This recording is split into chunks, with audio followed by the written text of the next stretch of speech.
Nobody waved back at me. Asha, Akama said quietly to the peddler woman drawing water beside her at the village well, the admission slipping out before she could catch it. The peddler glanced at her green skin and tusks, then away just as quickly, mumbling something about needing to get back on the road. She hurried off with her half-filled bucket sloshing, leaving Asha alone with the truth she had spoken aloud for the first time in 3 years. 3 years of mornings. 3 years of a single raised hand on the far ridge, silhouetted against the sunrise. 3 years of a man she had never met acknowledging her existence when everyone else pretended she was invisible.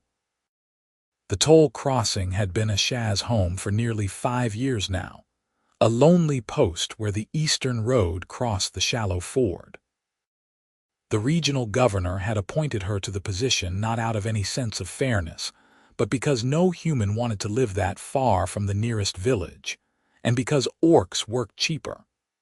The small stone hut beside the ford was drafty in winter and sweltering in summer, but it was hers. The crossing itself was simple, a graveled stretch where the river ran wide and thin enough for wagons to pass. When the water rose after storms, she maintained a rope ferry. When it fell in high summer, travelers could walk across on the exposed stones. Travelers came through perhaps a dozen times a day in good weather, fewer in winter. Merchants with wagons full of goods, farmers driving livestock to market, occasional soldiers on patrol, families relocating to the frontier settlements further east. They paid their copper coins, avoided her eyes, and moved on. Some muttered prayers against evil. Others spat after passing, though never close enough that she could call them on it. Children stared until their parents yanked them forward. No one waved, except him.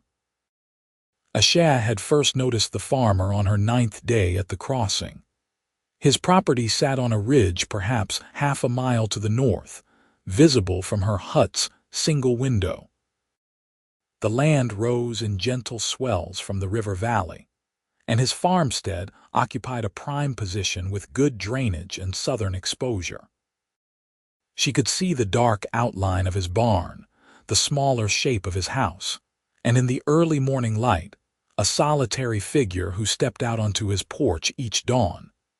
That 9th morning, she had been hauling water from the river when she noticed him standing there, looking toward the crossing. As the sun crested the eastern hills, he raised one arm in a slow, deliberate wave. She had frozen, bucket in hand, certain he must be signaling someone else. But there was no one else. The road was empty. The ford was still. She looked behind her at nothing but grass and stones. When she turned back, he had already gone inside. The next morning he did it again, and the next. And the next. For the first month, Asha convinced herself it meant nothing. A quirk. A mistake. Perhaps he was stretching. Perhaps he waved at the sunrise itself, some ritual she did not understand. She did not wave back. She barely acknowledged it, though she found herself at the window each dawn, waiting. By the 2nd month, she admitted to herself that she was watching for him. That the wave had become part of her morning routine as surely as stoking the fire or checking the water level. He never varied, always at sunrise. Always that same steady raise of his arm, holding it for a 3 count, then lowering it. She still did not wave back. By the 6th month, she had learned his patterns. He worked his fields in methodical strips, rotating crops with the seasons. In spring, he planted. In summer, he maintained. In autumn, he harvested. In winter, he repaired. She never saw anyone else on his property, no wife hanging laundry. No children playing in the yard, no hired hands helping with the work. Just one man, alone on his ridge, waving each morning to an orc woman he had never met. The 1st year passed. Then the 2nd. The wave never stopped. Asha began to construct a story about him in her mind, filling the silence with imagination. He was a widower, perhaps, who remembered what it meant to be lonely, or a veteran who had seen enough of war to reject the easy prejudices others clung to, or simply a man decent enough to acknowledge another person's existence, even if that person had green skin and tusks. She thought about waving back 1,000 times. Her hand would twitch toward the motion, then stop. What would it mean? What would he think? Would he stop waving if she responded, the gesture complete? Or would it open something she was not prepared for? So she watched, and she waited, and she did not wave back. The third year began with an early thaw. The shallow ford ran high and fast with snowmelt, and Asha spent her days operating the ferry more than collecting tolls on the gravel bed. It was exhausting work, hauling the platform back and forth on its rope system, but it kept her mind occupied. The farmer still waved. Spring storms came in fierce that year, one after another, drenching the valley and swelling the river. Asha reinforced the ferry's anchor points and stacked sandbags around her hut's foundation. The road turned to mud. Travelers came through less frequently, and those who did were miserable and curt. On the 53rd morning of the third year, the farmer waved as always. On the 54th morning, the sky opened. Rain fell in sheets, turning the world gray and formless. The river rose 6 inches in as many hours. Asha pulled the ferry onto the northern bank and secured it, knowing the current was too dangerous. She hung a red flag to indicate the crossing was closed and retreated to her hut to wait out the storm. The rain did not stop. By nightfall, water lapped at her sandbags. By midnight, it breached them. Asha climbed onto her table, then onto the roof beams as the river invaded her home. The current pulled at the hut's foundation. Stone groaned. Timber creaked. She made it to the roof as the wall gave way. The hut collapsed slowly, almost gently, folding into the flood like a tired animal lying down. Asha clung to a section of roofing that stayed partially intact, riding it as the current swept her downstream and into the shallows near the northern bank. She hauled herself onto muddy ground as dawn broke gray and cold over the valley. Shivering, soaked, and bleeding from a gash on her arm, she looked toward the ridge. The farmer was already walking down the slope toward her. He reached her as she struggled to stand, her legs unsteady beneath her. Up close, he was older than she had imagined, perhaps 40, with weathered skin and gray threading through dark hair. He wore simple work clothes, a waxed coat against the rain and boots caked with mud. His eyes were brown and steady, and when he looked at her, he did not look away. "Can you walk?" he asked. His voice was rough from disuse, as if he did not speak often. "I think so," Asha managed through chattering teeth. "Come on then." He offered his arm, not tentatively but matter-of-factly, the way he might help anyone in need. She took it. He led her up the slope to his farmstead, matching his pace to her limping steps. The climb seemed endless, but he never rushed her or let go. When they reached his house, he brought her inside without ceremony and pointed to a chair by the fire. "Sit. I will get blankets." Asha sat, dripping onto his clean floor, too exhausted to protest. The house was small but well kept, everything in its place. A kitchen area with neatly arranged pots and dishes. A table with 2 chairs. A bookshelf with perhaps a dozen volumes. A door that presumably led to a bedroom. No decorations beyond a single painted landscape on the wall. No personal touches that spoke of who he was or had been. He returned with wool blankets and draped them around her shoulders, then set about making tea.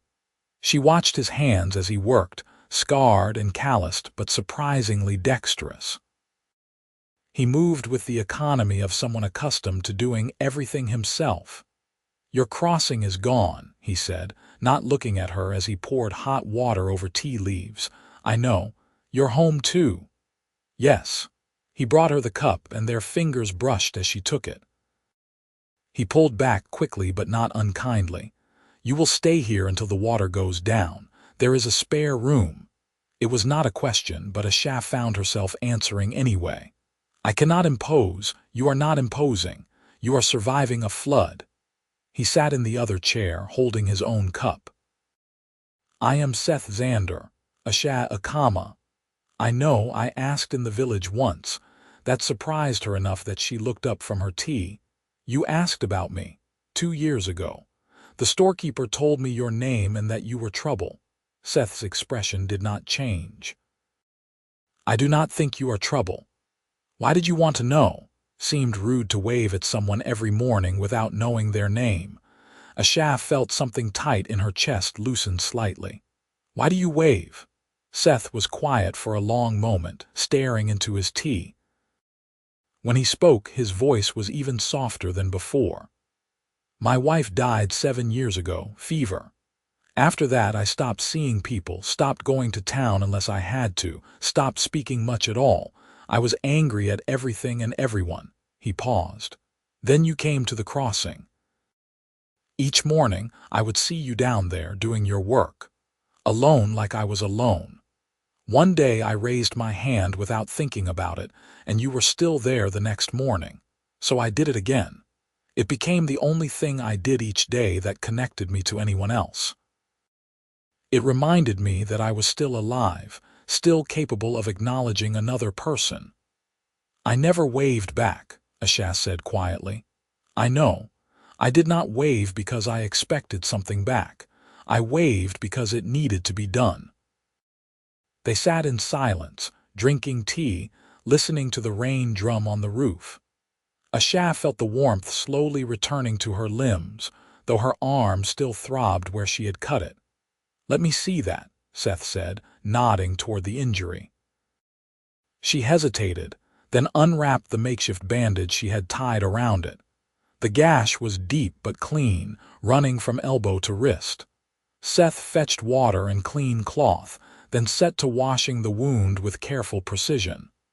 "This will need stitching," he said. "I can do it myself once I am steadier. I can do it now.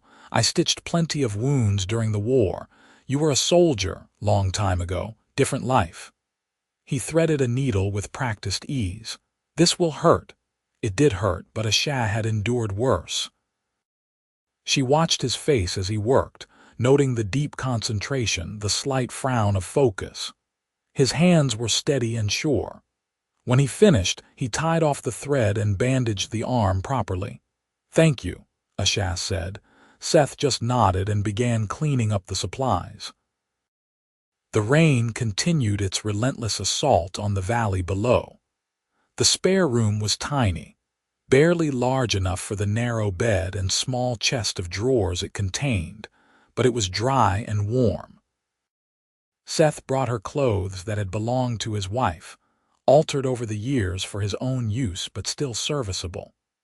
They were too large, but Asha rolled the sleeves and tied the waist and was grateful to be out of her soaked things. She slept through the afternoon and into the evening, waking to the smell of cooking. Seth had made a simple stew, heavy on root vegetables and light on meat, and they ate together at his small table. "How long do you think the water will stay high?" Asha asked. 3 days, maybe 4 if the rain stops soon, longer if it does not. I should try to salvage what I can from the hut. We will go look tomorrow. Tonight you need to rest." The word hung in the air between them, neither quite knowing what to make of it. That night, lying in the unfamiliar bed, Asha listened to Seth moving around in the main room, the quiet sounds of a solitary man's evening routine. She thought about 3 years of waves, 3 years of a connection neither of them had acknowledged or acted upon, 3 years of wondering. Now they were under the same roof, and neither of them knew what to say. The rain stopped during the night. Morning came pale and tentative, the sky still heavy with clouds but no longer falling.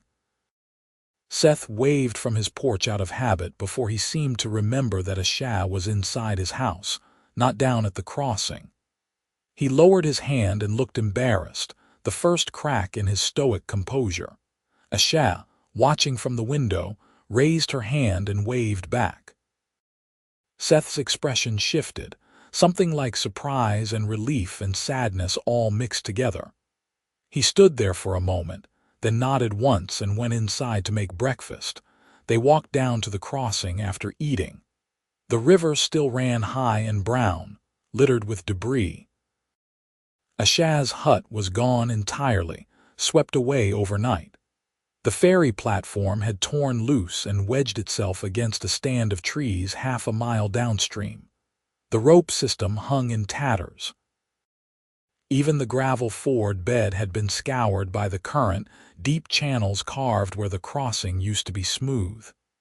"It will take weeks to repair this," Asha said, her voice flat. "Maybe months. The regional governor will send someone else. I will lose the position." Seth walked the bank, studying the damage. "Not if it is already being repaired when his inspector comes. I cannot do this alone." "You are not alone." Asha turned to stare at him. "You would help me. I have time. Planting can wait another month in a late spring like this. We will rebuild the crossing first, then worry about planting." He met her eyes. "If you want the help." "Why would you do this?" Seth was quiet for a moment, looking out over the ruined ford. "I told you yesterday that waving reminded me I was still alive." That was true, but it was not the whole truth. The whole truth is that I have been half alive since my wife died, going through the motions but not really here. These last 3 years, waving to you each morning, it started to mean something more than just acknowledgement. It started to feel like maybe I could be fully alive again if I was brave enough. He turned to face her fully. "I am trying to be brave enough now. Will you let me help you?" Asha felt her throat tighten. "I do not know what to say. Say yes or say no. Everything else we can figure out as we go." "Yes," Asha said. "Yes, I want your help." They started that afternoon, hauling stones from upstream to begin rebuilding the ford bed. It was brutal work, wading in cold water, lifting and placing rocks to create the foundation for the crossing. Seth worked with silent determination, and Asha matched his pace. They did not talk much while working, but the silence felt comfortable, purposeful. By evening, they had laid perhaps a tenth of what would be needed. They trudged back to Seth's house exhausted and covered in mud. He heated water for washing and offered Asha the basin first, turning his back while she cleaned up. They ate another simple meal, too tired for much conversation. "Thank you," Asha said before heading to the spare room. "For today, for all of this," Seth nodded. "Same time tomorrow." Same time tomorrow. The pattern repeated for days. Wake, eat, work, return, wash, eat, sleep. The river slowly receded, revealing more of the damage but also making the work easier. They developed a rhythm, anticipating each other's movements, working as a team without needing to discuss it. On the 5th day, as they were positioning a particularly large stone, Asha's foot slipped. She would have fallen into the current, but Seth caught her arm and hauled her back. They ended up sitting in the shallows, breathing hard, his hand still gripping her forearm. "Careful," he said. "I am always careful. Not careful enough, apparently," says the man who nearly dropped a boulder on his foot yesterday. Seth almost smiled. It was the first time Asha had seen the expression on his face, and it transformed him. The harsh lines softened. His eyes warmed. He looked years younger. "Fair point," he admitted. They sat there in the cold water, and Asha realized she did not want him to let go of her arm. She wanted him to keep holding on, wanted this connection that had started with a wave to become something more solid. "Seth," she began, not sure what she intended to say. "I know," he said quietly. "I feel it too. This is complicated. Very. People will not understand. They do not understand now. They have not understood anything about either of us for years." He squeezed her arm gently. I stopped living for other people's understanding a long time ago. What do you live for then, lately? For sunrise, for the wave, for the possibility of something more. He finally released her arm and stood, offering his hand to help her up. Come on, we have more stones to place. But something had shifted between them, acknowledged if not yet acted upon. The work continued, but now their hands lingered when they passed tools. Their eyes met and held for longer moments. Small touches became more frequent, steadying each other on slippery rocks, brushing mud from each other's faces. On the 10th day, they retrieved the ferry platform from where it had lodged downstream. It took both of them plus a borrowed mule from Seth's barn to drag it back to the crossing. The platform was damaged but repairable, which felt like a small miracle. That evening, working by lamplight at Seth's table, they planned the repairs. Seth sketched out the design while Asha calculated materials needed. Their heads bent close over the paper, and Asha became acutely aware of his presence, the warmth of him, the steady sound of his breathing. You are good at this, Seth said, studying her calculations. I have had 3 years to understand this crossing. I meant you are good at not giving up. Most people would have walked away by now. This is my home, the only one I have had in a long time. It does not have to be the only one, Seth said quietly. Asha looked up and found him watching her with an expression she had not seen before, open and vulnerable. Her heart began to race. What are you saying? I am saying that over these last 10 days, I have been happier than I have been in 7 years. I am saying that I wake up thinking about working beside you and fall asleep hoping tomorrow will come quickly. I am saying that I started this wanting to help rebuild a crossing, but what I really want to rebuild is a life that has room for more than solitude and grief. He reached across the table and laid his hand palm up, an offering. I am saying that I have fallen for you, Asha Akama, and I do not know what to do about it except tell you. Asha stared at his hand, at the scars and calluses, at the open gesture. 3 years of waves had led to this moment. 3 years of silent acknowledgement. Now he was asking for something more, and every logical part of her brain screamed about all the reasons this was impossible. She put her hand in his. His fingers closed around hers, warm and solid and real. They sat like that, hands clasped across the table, neither speaking until the lamp began to gutter. When they finally separated to go to their respective rooms, Asha felt the loss of contact like a physical ache. She lay awake for a long time, staring at the ceiling, trying to sort through the tangle of her feelings. She had been alone for so long that she had forgotten what it felt like to be seen, to be wanted. But she had also learned to protect herself, to expect rejection and cruelty. Seth offered something different, something that terrified her precisely because it seemed genuine.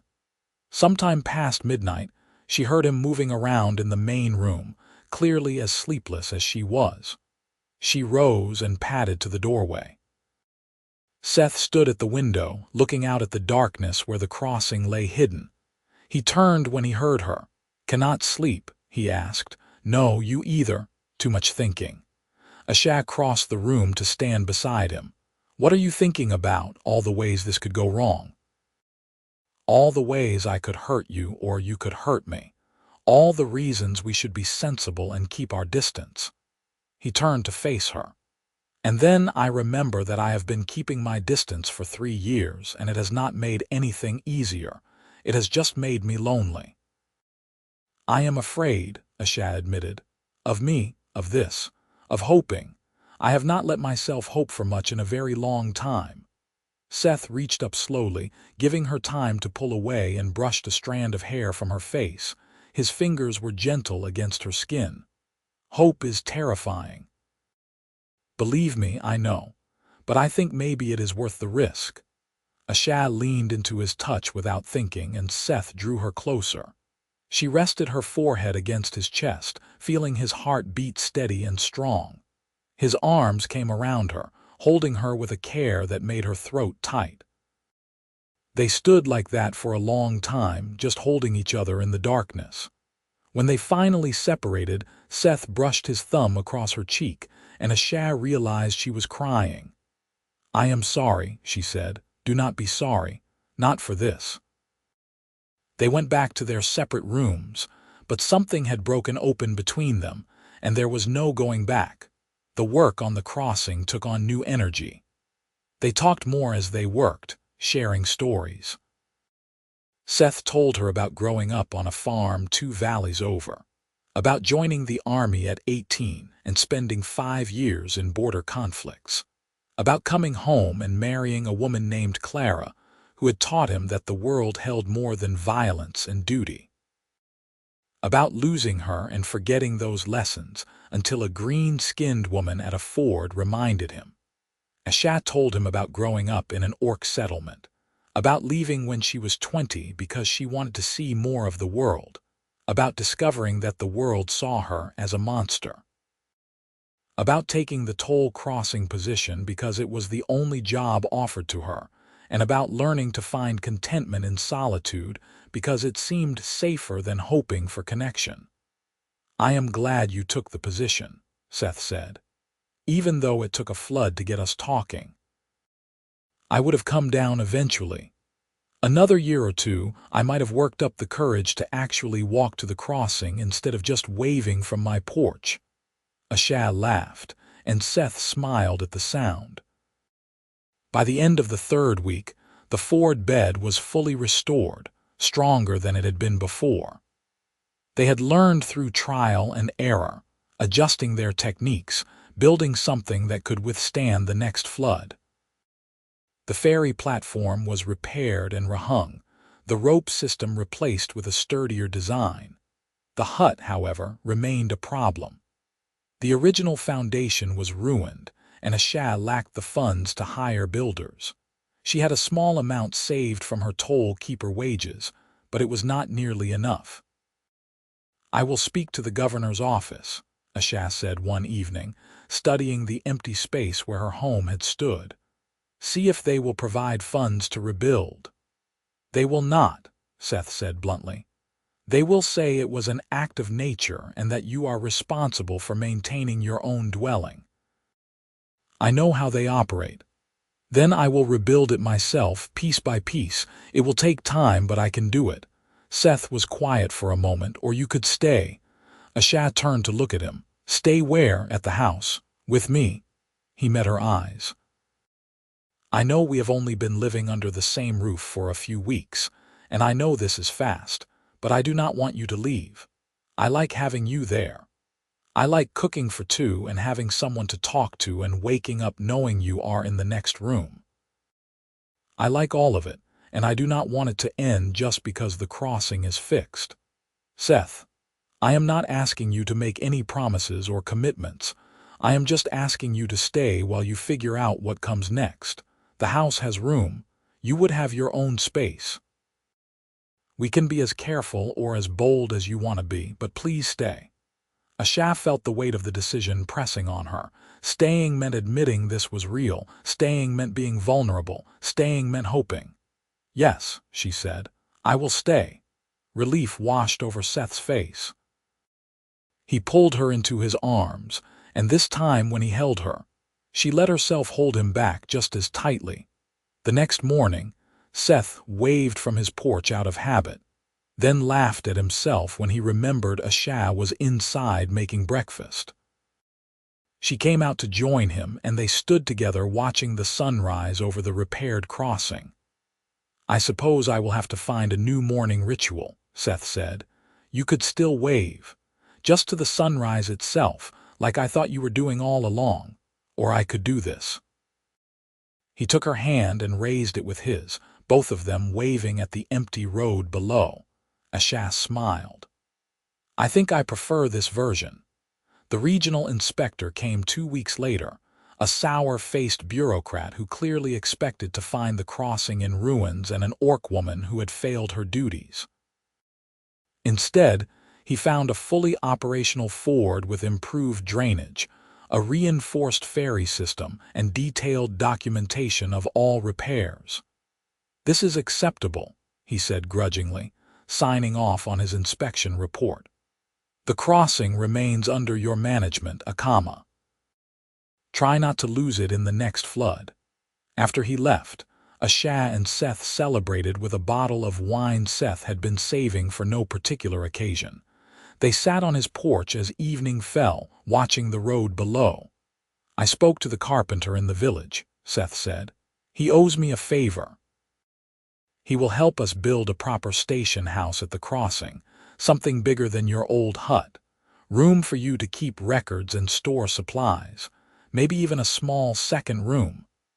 "Why would I need a second room if I am staying here?" "Because you need a space that is yours at the crossing. You are the keeper. You should have a proper station." He paused. "And because I think it would be good for you to have somewhere to go when I annoy you. You plan to annoy me often. I am sure I will manage it without trying." Asha leaned her head on his shoulder. "Thank you for everything." "You keep thanking me.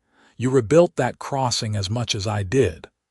"I meant thank you for waving, for 3 years of mornings when no one else saw me, for being the reason I started to believe I was worth seeing." Seth kissed the top of her head. "You were always worth seeing. I am just glad I had the sense to look."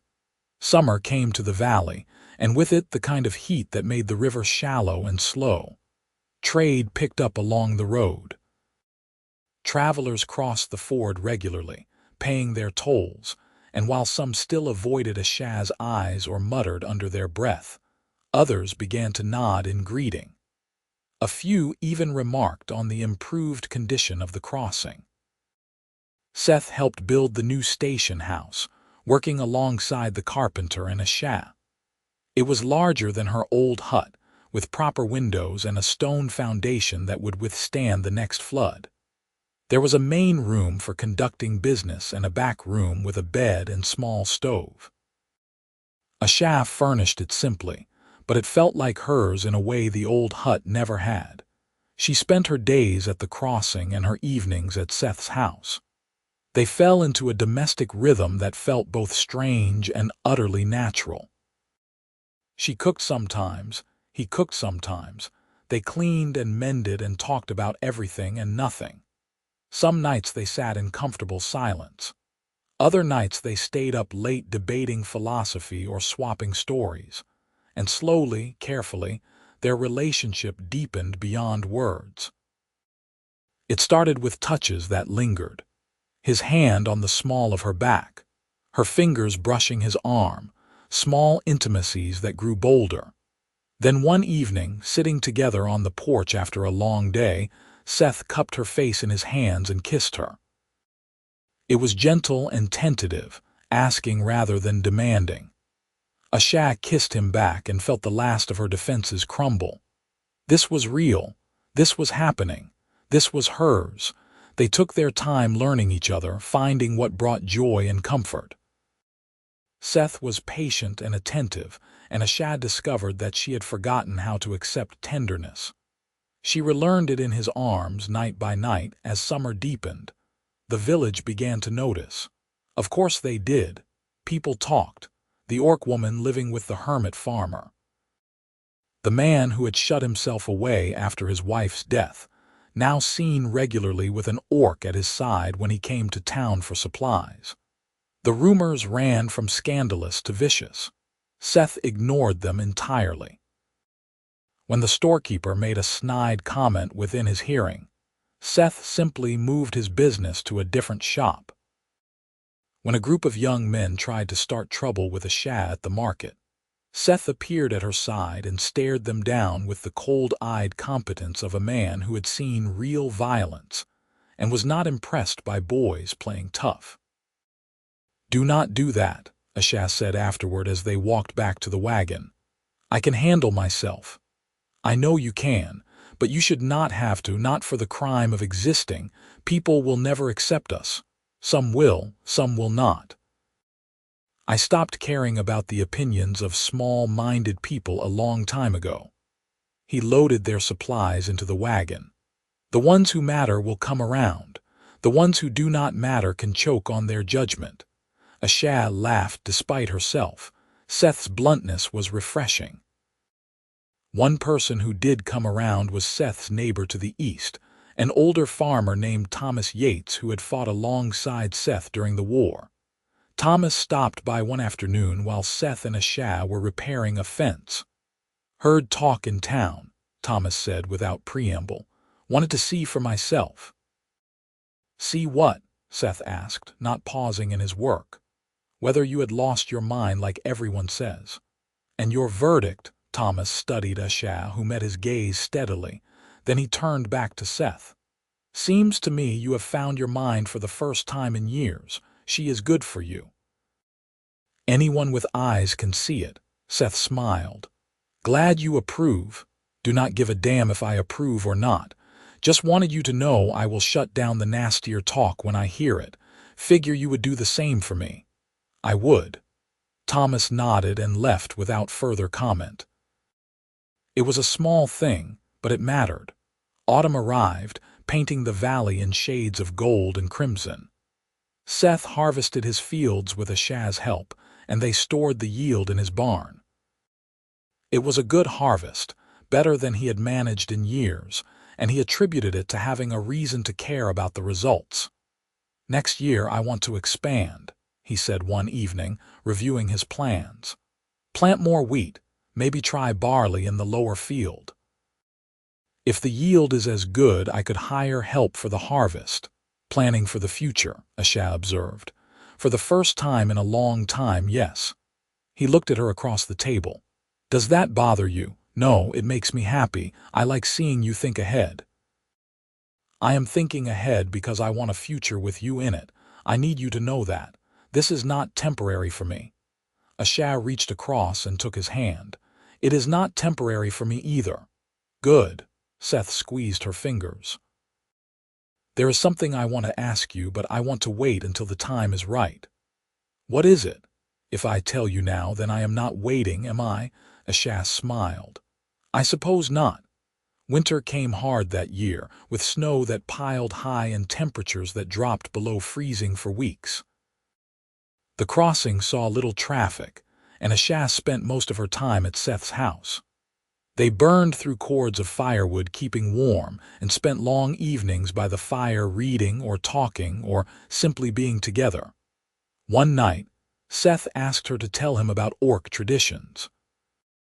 "Why do you want to know?" "Because they are part of you. Because I want to understand where you come from." So Asha told him about the community she had grown up in, the emphasis on clan and honor, the storytelling traditions and seasonal festivals. She told him about the prejudices even within Orc society, the ones who thought integration with human lands was betrayal, and the ones who thought isolation was stagnation. "You miss it?" Seth asked. "Sometimes. Mostly I miss the sense of belonging, but I could not stay. I wanted different things than what was expected. Do you think you will ever go back, maybe to visit? But my life is here now, at the crossing, with you." Seth pulled her closer. "I am glad your life is here." On the winter solstice, the longest night of the year, Seth finally asked his question. They were sitting by the fire, Asha reading while Seth worked on repairing a bridle. The wind howled outside, but inside was warm and safe. Seth set aside his work and cleared his throat. "Asha." She looked up from her book. "I told you I had a question to ask when the time was right. I think tonight is the night." Asha set the book aside, her heart beginning to race. "I am listening."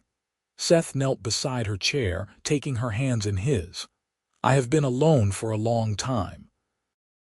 I thought that was how I would spend the rest of my life, until the morning I saw you at the crossing and decided to wave. That was the first step back to being alive. Every wave after was another step. And then the flood brought you into my home, and I realized that I did not just want to acknowledge you from a distance. I wanted you beside me always." "Seth, let me finish, please." He took a breath. "You are strong and capable and fierce. You are kind and patient and funny. You are the best part of every day, and I cannot imagine going back to mornings without you. So I am asking you, Asha, will you marry me?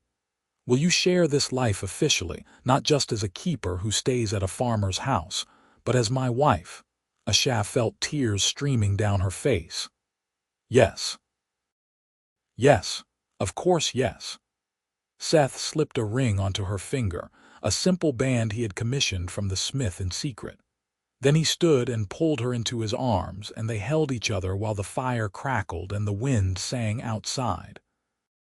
They married in early spring, 3 years and 4 months after the first wave. It was a small ceremony, just the two of them, Thomas Yates as witness, and a traveling priest who was broad-minded enough not to care about the bride's green skin. They spoke their vows in Seth's house, promising to stand beside each other through whatever came. Afterward, Thomas shook both their hands and wished them well. You are going to face trouble, you know that. We have been facing trouble, Seth said. This just makes it official. Fair enough. When you have a child, I will help build the cradle. Getting ahead of yourself, Thomas, maybe. But I know you, Seth. You do not do things by halves. That summer, travelers on the eastern road began to notice a change at the shallow ford. The orc woman who collected tolls seemed lighter, quicker to smile. And in the mornings, there were often 2 figures visible on the ridge to the north, standing together on the porch of the farmhouse, waving at the sunrise. The station house at the crossing was no longer Asha's primary home, but she still spent her days there, managing the ford and collecting tolls. Seth worked his expanded fields and came down in the evenings to walk her home. They built a life together that honored both their need for independence and their desire for partnership. Not everyone approved. There were still muttered comments and hostile looks. But there were also more people like Thomas, who saw 2 people building something good and decided that was worth supporting. Slowly, grudgingly, the community began to accept them. A year after the wedding, Asha discovered she was pregnant. Seth's joy was immediate and unguarded. He swept her up and spun her around, laughing like she had never heard him laugh before. Then he set her down carefully, suddenly worried. Should I have done that? Did I hurt you? I am fine. I am pregnant, not made of glass. I know, but he pressed his hand gently to her still flat stomach. We are going to be parents. We are you ready? Not even a little bit, but I want this. I want everything with you. They spent the next months preparing. Seth built a cradle with Thomas's help, and Asha sewed blankets and clothes. They debated names endlessly, wanting something that honored both their heritages. They settled on Zara for a girl and Aldrich for a boy, names that felt like their own rather than belonging fully to either culture. In late winter, as snow fell softly outside, Asha went into labor. The midwife from the village came, the same woman who had delivered half the babies in the region. If she had reservations about delivering a half-orc child, she kept them to herself and focused on the work. Seth stayed by Asha's side through the long hours, holding her hand, encouraging her, refusing to leave even when the midwife suggested he might prefer to wait in the other room. I am not going anywhere, he said firmly. Just after dawn, their daughter was born. She had her mother's green skin and small tusks and her father's brown eyes. She came into the world howling, strong and healthy and perfect. Zara, Asha whispered, holding her daughter for the first time. Seth touched the baby's tiny hand and her fingers wrapped around his. She is beautiful. She is perfect. The midwife cleaned up efficiently, gave Asha instructions for care, and left with her payment. After she was gone, Seth sat on the edge of the bed with his wife and daughter. Thank you, he said quietly. For what? For waving back. For staying. For building this life with me. For her, he kissed Asha's forehead. For everything. 2 years passed. Zara grew into a curious, energetic toddler who loved following her father around the farm and splashing in the shallows at the crossing. She waved at every person who passed, delighted when anyone waved back. The regional governor's office appointed an assistant keeper to help manage the crossing, a young human man named Peter who was polite and hardworking. With his help, Asha could spend more time at the farm with Zara while still overseeing the toll collection. And then Asha found herself pregnant again. Their second daughter was born in autumn, during harvest time. They named her Zelda, and she had her father's dark hair and her mother's pointed ears. Seth held both his daughters in his arms and felt a contentment so complete it was almost painful.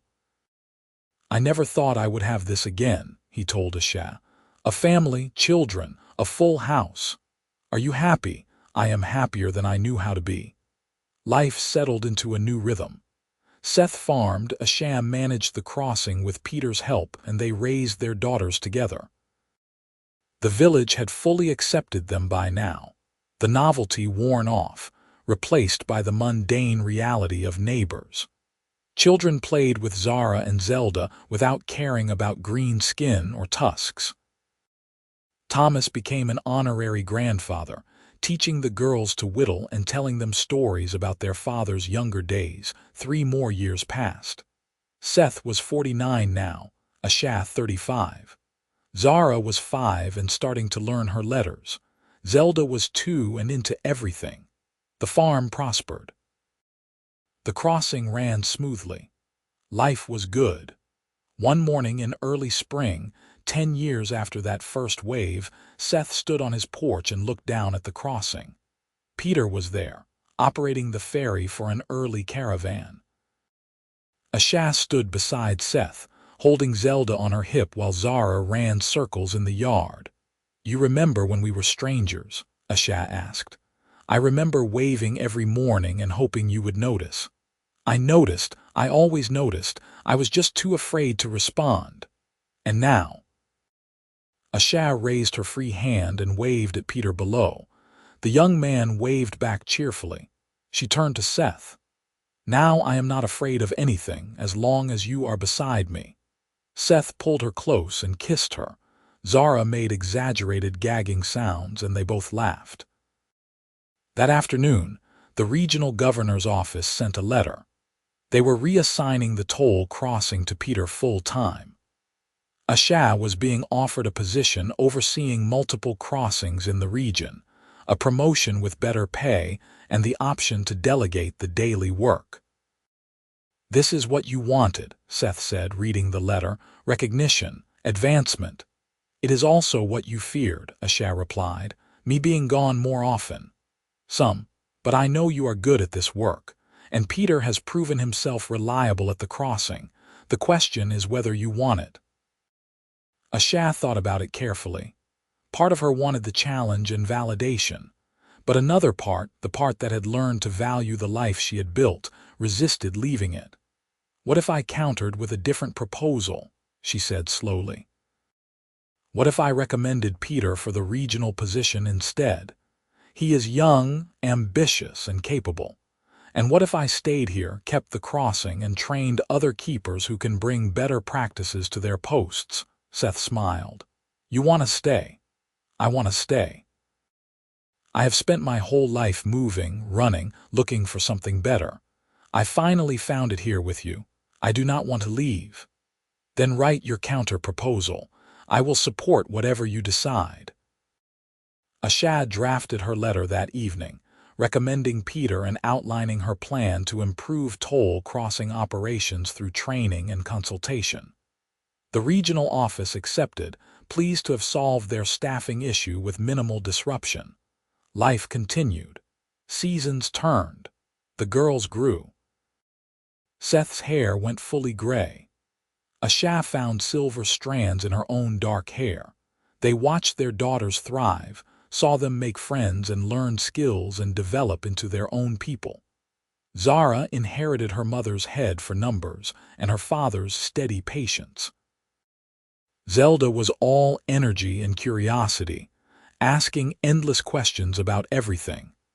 When Zara turned 12, a young orc man came through the crossing, traveling from settlement to settlement.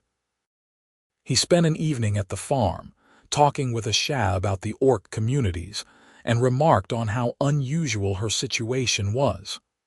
"Most who leave the clans do not find this kind of acceptance," he said. "I did not find it," Asha replied.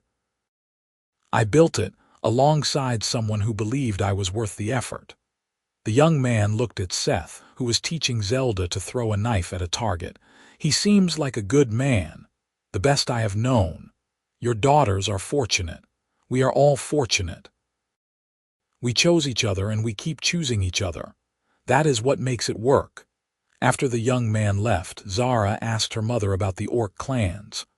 "Would you want to visit them?" Asha asked. "Maybe someday. But this is my home. The crossing, the farm, the village. I do not feel like I am missing something by being here." "Good. You should never feel like you have to choose between parts of yourself. You are both orc and human, and that is a strength, not a complication." "Did you feel like you had to choose?" "For a long time, yes. But your father taught me that I could be myself completely without apology. That is what I want for you and your sister. To be entirely yourselves, whoever that turns out to be." More years passed. Zara began helping at the crossing, learning the work. Zelda discovered a talent for growing things and started her own garden. Seth slowed down slightly, his body showing the years of hard labor, but he remained strong and active. Asha took on consulting work with other crossings, traveling occasionally but always returning home within a few days. And every morning they still stood on the porch together and waved at the sunrise. Thomas Yates passed away when Zara was 15, leaving his farm to a nephew but remembered fondly by Seth and Asha. They planted a tree in his memory on the property line between their lands. "He was a good friend," Seth said at the small memorial service. "He was the first person to see us as just people," Asha added. "That matters more than I can say." The nephew, a younger man named Marcus, proved to be similarly open-minded. He and his wife became friends with Seth and Asha, and their children played with Zara and Zelda. Life was not without challenges. There were droughts and hard winters. There were years when the harvest was poor and money was tight. There were illnesses and injuries, the normal trials of any life. But they faced them together as partners and came through each difficulty stronger. When Zara was 17, a young human man from the village began courting her. Seth was protective but tried not to interfere. Asha counseled patience. "She is smart and capable," Asha told her husband. "Trust her to make good choices." "I do trust her. I just do not trust young men in general. You were a young man once." "Exactly. That is how I know not to trust them." But the young man, whose name was Daniel, proved himself respectful and genuine. He worked at his father's mill and had ambitions to expand the business. He treated Zara as an equal and seemed genuinely fascinated by her mind as much as anything else. "He reminds me of you," Asha told Seth one evening after Daniel had left from dinner. "How so?" "He sees her fully. He is not trying to change her or mold her. He just appreciates who she is." Seth softened. "That is how I felt about you from the beginning, like you were exactly right as you were, and you never tried to make me something else. Why would I? You were perfect." "I was a mess." "A perfect mess, then." They laughed together, and Seth pulled her close. 20 years together, and he still made her feel seen. Zara and Daniel married when she was 19. It was a larger ceremony than Seth and Asha's had been, with most of the village attending. The young couple moved into a house near the mill, and Zara continued to help manage the crossing while Daniel expanded his business. Zelda showed no interest in romantic relationships, too busy with her plants and experiments. She talked about studying agriculture formally, maybe traveling to learn advanced techniques. You have our support, Seth told her. Whatever you want to pursue. I just want to make things grow better. Help people have more stable food sources. Is that strange? That is wonderful. The world needs people who care about that kind of work. When Zelda left to study at her regional agricultural college, the house felt emptier. Seth and Asha adjusted to being a couple again, without children underfoot. It was both strange and familiar, echoing those early years when it was just the two of them. We did well, Seth said one evening sitting on the porch with the girls. Yes, I think so, with everything. The farm, the crossing, building a life, we did well. Asha leaned her head on his shoulder. We did, and we are not done yet. No, I am only 45 and you are only 59. We have years left. Maybe we will do something completely different. Like what? I do not know yet, but I am excited to find out. They sat together as the sun set, watching the road below where travelers crossed the shallow ford. The crossing that had brought them together, that had weathered floods and years and become a bridge between two lives. Peter, now in his early 30s and firmly established as a regional supervisor, stopped by the next day with news. The governor's office wanted to standardize crossing operations across the entire Eastern Territory. They wanted Asha to lead the initiative. It would mean significant travel, Peter said. Months at a time, visiting every crossing, training keepers, implementing new systems. But the pay is excellent, and you would be shaping policy for the entire region. Asha looked at Seth, who raised his eyebrows. Well, I am too old for that much travel, Asha said. But I know someone who is not. Peter, you should do it. You have the experience and the energy. I will consult and provide advice, but this should be your project. Peter looked stunned. Are you certain? I am certain. I have trained you well. Time to trust that training. After Peter left, Seth pulled Asha into a hug. You keep giving away opportunities. I keep choosing us, she corrected. There is a difference. I want to be here with you, living the life we built. Let the young ones chase advancement. No regrets, not one. Do you have regrets? Seth kissed her forehead.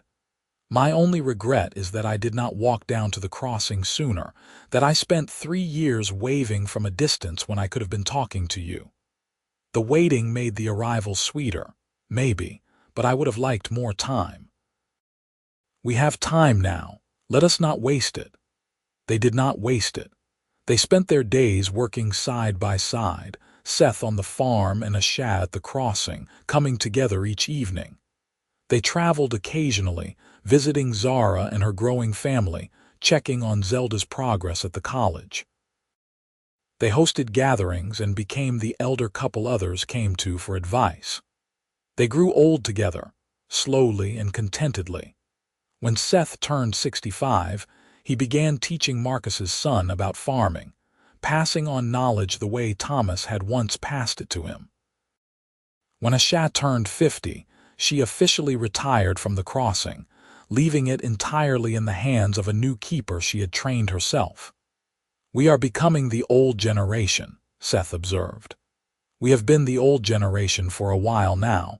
We are just accepting it. I do not feel old when I am with you. Liar. Your knees creak when you stand up. Fair, but my heart does not feel old. They settled into the rhythms of later life, slower but no less rich. They woke with the sun, worked at a more leisurely pace, spent afternoons reading or talking. They watched their grandson, Zara's son, learn to work the crossing. They received letters from Zelda about her research. They attended village festivals and celebrated holidays surrounded by people who had become family. And every morning, without fail, they stood on the porch together and waved.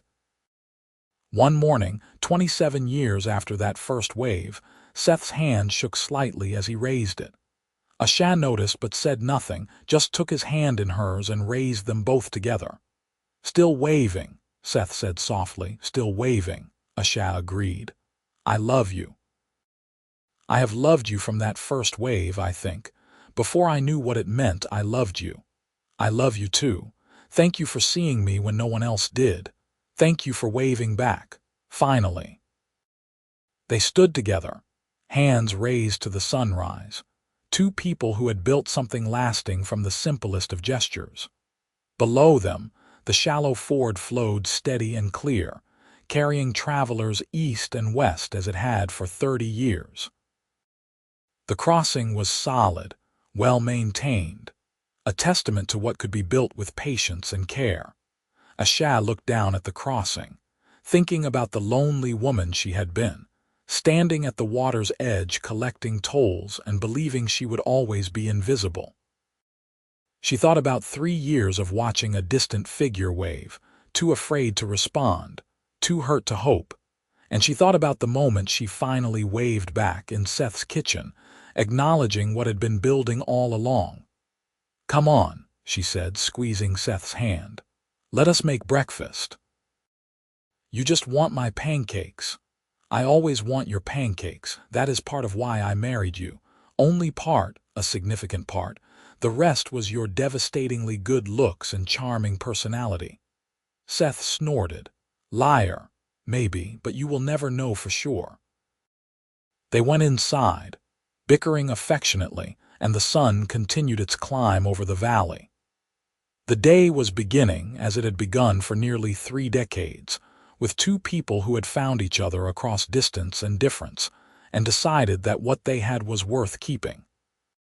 3 years later, when Zara came to visit with her family, she stood on the porch and looked down at the crossing. I always loved this view, she said to her mother. So did I, Asha replied. Still do. Do you remember when I asked you about choosing between parts of yourself? I remember. I understand now what you meant, about being fully yourself. I see it in how you and Father are together. You are both completely who you are, and it works because you see each other clearly. That is the secret, Asha said. Seeing and being seen. Everything else builds from that. Zara watched her father teaching her son to mend a fence, the two of them working in comfortable silence. Will you teach my children to wave? Every morning, Asha promised, just like your father taught me. The years continued their steady march. Seth and Asha grew older, their hair silver, their movements slower but still sure. They faced the challenges of aging with the same partnership that had carried them through everything else. When Seth's back troubled him, Asha adjusted the work. When Asha's eyesight weakened, Seth read to her in the evenings. They talked often about the past, remembering the flood and the rebuilding, the first kiss and the wedding, the births of their daughters and all the small moments that had made up their life together. Do you think we would have found each other without the flood? Asha asked one evening. Eventually, Seth said. I like to think I would have walked down to the crossing sooner or later, but it might have been later. True. The flood forced the issue. Made us face what we were dancing around. I am glad for the flood then, even though it was terrifying. Me too, though I could have done without the part where I thought you might drown. I am harder to kill than that. Thank the gods for that. On their 30th anniversary, the entire village threw them a celebration. It was not common for human-orc partnerships to last, or even to form, and their relationship had become a source of pride for the community. People who had once muttered slurs now toasted their longevity.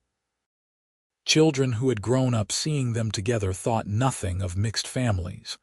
Zara gave a speech about her parents, talking about the love and respect they had always shown each other, the way they had taught her, and Zelda to be proud of who they were. Zelda, visiting from the Agricultural Institute where she now worked as a researcher, added stories about her father's patience and her mother's strength. Seth and Asha stood together through it all, uncomfortable with the attention but grateful for the community's acceptance.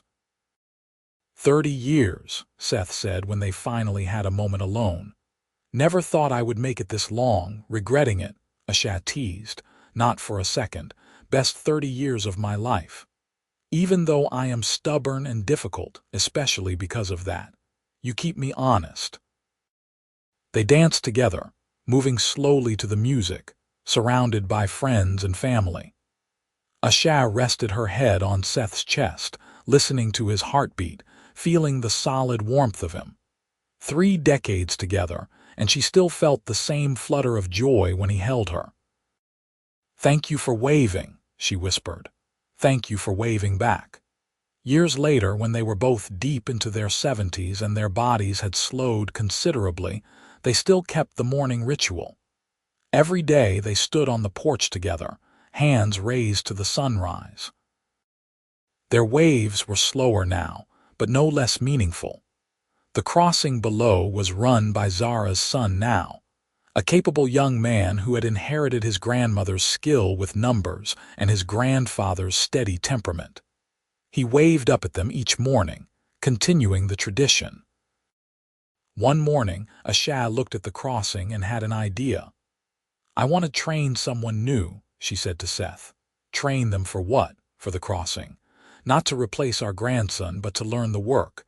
Someone who needs the opportunity the way I needed it." Seth understood immediately. "You want to pay it forward. I want to give someone else what the regional governor gave me, a chance, a place, a reason to stay." They put out word and applications came in. Most were from humans, but a few were from orcs, and one was from a young orc woman named Kira who had left her clan and been wandering the frontier looking for work. Asha interviewed her at the crossing, asking about her experience and her goals. Kira was guarded but honest, admitting she had no specific skills but was willing to learn. "Why do you want this position?" Asha asked. "Because I am tired of being invisible," Kira said quietly. "I want to be somewhere I can be useful, somewhere I can belong." Asha saw herself in those words, in the set of Kira's shoulders and the careful blankness of her expression. "You are hired," she said, "but I have one condition." "What is it?" "That you do not give up. Even when it is hard, even when people are cruel, you do not give up on yourself." Kira nodded slowly. "I can do that."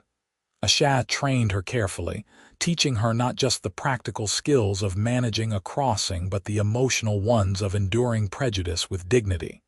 She introduced her to the community, vouching for her, smoothing the way as much as possible. And every morning, Asha made sure Kira saw 2 figures on the ridge waving at the sunrise.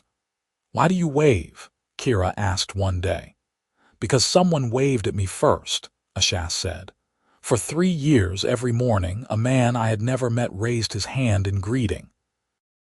It reminded me that I was seen, that I mattered. Eventually, I waved back. Eventually, I married him. The wave started everything." That is a good story. It is a true story, and now you are part of it. You work the crossing that brought us together. You stand where I stood. And someday, maybe you will have your own story to tell. Kira settled into the work and the community, slowly finding her place. Asha watched her grow in confidence, saw her make friends, saw her begin to believe in her own worth. It was like watching herself 35 years earlier, and it filled Asha with quiet satisfaction. Seth and Asha continued their life together, now as elders who had seen most of what life had to offer. They spent their days in gentle routine, their evenings in quiet companionship. Their children visited regularly, bringing grandchildren who filled the house with noise and energy before leaving it peaceful again. "We did well," Seth said one evening, echoing words he had spoken years before. "We did," Asha agreed. "Better than I ever imagined possible. I wish we had more time. We have had 37 years, that is more than many people get. It is not enough, it will never be enough." Asha took his hand. "Then let us make the most of what we have left." They did. They squeezed every moment for what it was worth, finding joy in simple things. Morning waves, Shared meals, stories retold, the sound of each other's voices. The warmth of hands held when Seth's health began to fail. Asha nursed him with the same fierce dedication she brought to everything. She refused to let him give up, bullied him into eating, sat with him through the long nights. Their roles had reversed from the flood, and she would not let him face this alone. "You are stubborn," Seth said weakly. "You made me this way. You showed me that love meant showing up every day no matter what. I am showing up. I know, I see you, and I see you, I have always seen you." Seth recovered that time, rallying with the spring. They had another year together, then another. Time became precious and measured, each day a gift they did not take for granted. On a morning in late spring, 40 years after the first wave, they stood on the porch together as always. Seth's hand shook badly now, and Asha had to help him raise it. They waved together at the sunrise, at the crossing below, at the life they had built. "Still waving," Seth whispered. "Still waving," Asha confirmed. Below them, at the crossing, Kira looked up and waved back enthusiastically. Beside her, a young human man who worked at Marcus's farm waved too. Asha had seen them talking lately, seen the shy glances and tentative smiles. Another story beginning, another connection forming. "Look at that," Seth said, nodding toward the pair. "Think they will make it? I hope so. They have a good example to follow." "Do they? The best." Asha squeezed his hand gently. "Come on, let us make breakfast." They went inside together, still holding hands, still together. The sun climbed higher, warming the valley. The river flowed steady and clear. The crossing stood solid and well-maintained, ready for another 40 years of use. And on the ridge, in a house that had weathered decades of seasons, two people who had found each other through the simplest of gestures continued their life together, grateful for every moment, still waving at the sunrise, still choosing each other, still in love. 3 years later, Asha stood on the porch alone for the first time in 43 years. Seth had passed quietly in his sleep the week before, leaving her with memories and a house full of his presence. She had waved goodbye to him at his burial, standing beside Zara and Zelda and all the grandchildren, raising her hand one last time. Now, in the early morning, she looked down at the crossing and raised her hand alone. But she was not alone for long. Zara came out to stand beside her, raising her hand too. Then Zelda joined them. Then Zara's children. Then Marcus and his family from the neighboring farm. Then Kira and her young man from the crossing below. They all waved together, honoring Seth's memory, continuing his tradition. Asha felt tears on her face, but also warmth in her chest. Seth had shown her that she was worth seeing. He had waved for 3 years before she found the courage to respond. He had rebuilt her crossing and her life. He had loved her without reservation or regret. And now, even though he was gone, the wave continued.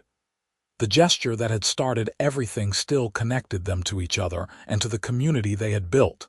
"Thank you," Asha whispered to the sunrise. "Thank you for waving. Thank you for seeing me.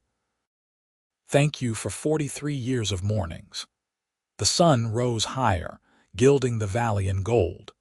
Below, travelers began crossing the shallow ford, starting their journeys east and west. The world continued its turning, indifferent to individual grief, but marked forever by individual love. Asha lowered her hand and went inside to make breakfast. She would make Seth's pancakes, the recipe he had taught her years ago. She would eat in the kitchen where they had shared thousands of meals. She would spend the day as he would have wanted, living fully, honoring the life they had built together. That evening, Kira came up to visit, bringing food from the village. They sat together on the porch, watching the sunset. "I never thanked you properly," Kira said. "For giving me the chance at the crossing, for teaching me, for showing me that someone like me could belong. You belonged from the start, I just helped you see it." Seth waved at you for 3 years before you waved back. He did. How did you know he was serious, that he would not stop? Asha smiled. I did not know. That was the terrifying part. I had to trust that his wave meant what it seemed to mean. I had to be brave enough to respond, even knowing I might be wrong. But you were not wrong. No, I was not wrong. And you are not wrong about your young man. I see the way he looks at you. Kira blushed. Is it that obvious? Only to someone who has been there herself. My advice, do not wait 3 years to wave back. Life is too short and love is too precious. I will wave back, Kira promised. Tomorrow I will wave back. Asha nodded, satisfied. The tradition continued. The lesson was learned. The wave went on. Later that night, alone in the bed she had shared with Seth for 43 years, Asha closed her eyes and remembered. She remembered a solitary farmer raising his hand in greeting. She remembered a flood that brought them together. She remembered a proposal by firelight and a wedding in spring. She remembered daughters and grandchildren and decades of mornings. She remembered being seen, being loved, being chosen. And she smiled, because even in grief, even in loss, she had no regrets. They had built something lasting. They had loved well. They had waved at the sunrise for 43 years, and the gesture had meant everything. In the morning, Asha would wake and stand on the porch. She would raise her hand to the sunrise, continuing the ritual Seth had started so long ago. She would wave at the crossing below, at Kira and her young man, at the travelers passing through, at the world that had tried to make her invisible but failed. She would wave, as she had waved for 43 years. She would wave, because someone had waved at her first. She would wave because that was how love worked. You showed up. You raised your hand. You acknowledged the other person's existence, their worth, their mattering. You waved even when no one waved back. You waved, especially when no one waved back.